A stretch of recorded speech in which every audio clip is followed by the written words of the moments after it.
Hi everyone, it's Emily Lindsay, your embedded tutor once again, and I just wanted to very briefly go over appropriation versus appreciation. And I know that those are words that could get very easily confused in your head. I get it. Literally had to kind of think about it. I was like, which one did I say first? Um, so it's really important though because they mean very different things.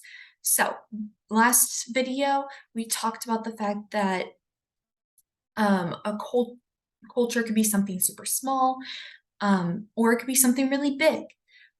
Appropriation and appreciation, that is more targeted towards the larger cultures. We're talking about the global ones.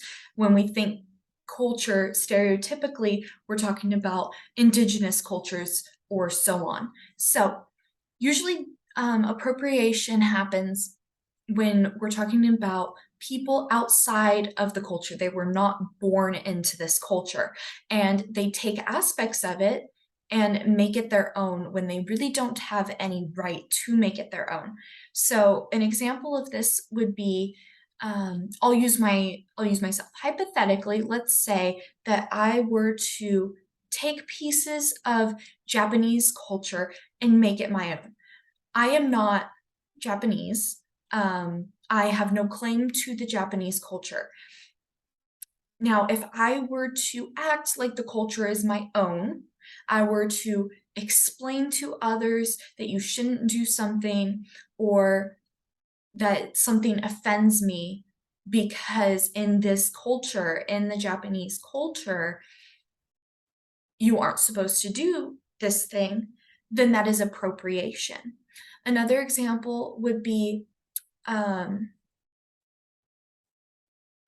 in Hinduism, um, cows are sacred. So if someone were to eat a hamburger and I were to act like it personally offends me because it goes against Hinduism, then that is appropriation because that is taking their culture and their religious aspects and making it into my own when I am not part of that culture or religion. If I were, then that would be a different story, but because I am not, then it becomes a little dicey, and that is on the appropriation side.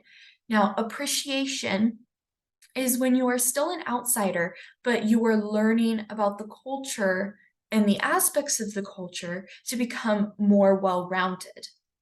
If I were to go to Hawaii and I were to try and learn the native Hawaiian languages and I were to try to understand the culture, not make it into my own, but understand it and form a deep appreciation of it, then that is cultural appreciation. I am not acting like I am an expert. I am not acting like it is my culture. I am simply there as an outsider trying to understand the practices of that culture. So that was a really brief rundown. It gets very complicated. Feel free to reach out if you want further clarification or if you want more examples. I'm happy to help in any way. Have a wonderful day.